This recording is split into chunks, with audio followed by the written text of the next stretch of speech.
Funny, naawa kina Kim at Paulo na wala ng privacy ang buhay nila. Dapat, konting respeto.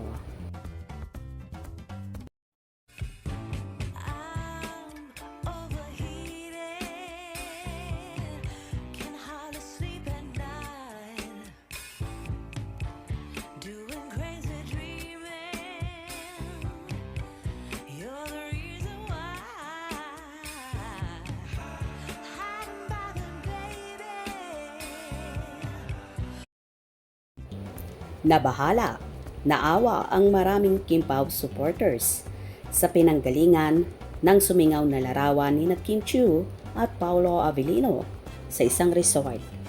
Posible raw kasing mawala ng trabaho ang kumuha ng stolen, unguarded shot na ito ng Kim Pao habang nagbabakasyon. Mahigpit na ibinilin sa Kim Pao Laja na pinagbigyan ng shot na huwag itong ilabas sa social media o sa kahit saang entertainment entity dahil maaaring mapatawan ng parusa ang kumuha dahil isang kilalang private at exclusive ang resort.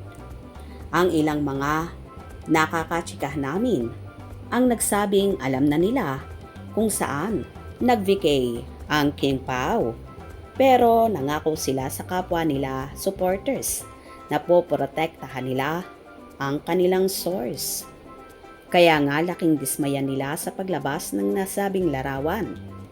Samantala naawa naman kina Kim at Paulo ang naramdaman ni At Mendoza, JE 97918. Naaawa ako sa dalawa.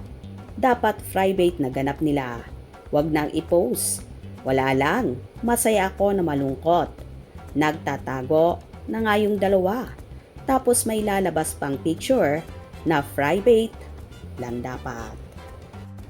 Well, hindi rin naman masisi ang ibang nagkalat ng larawan na ito na siguro ay natuwa at excited lang sila na talagang may unforgettable moment ang Kim Pao na sila lang talaga ang magkasama.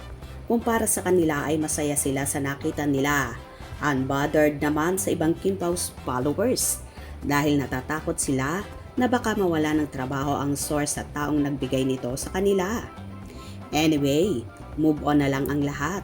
Ang importante, alam ng Kim Pao Laja na magkasama sina Kim at Paulo sa pinakaimportanteng ganap sa buhay ng aktor at bilang celebration na rin ng birthday nila ni Chinita Princess.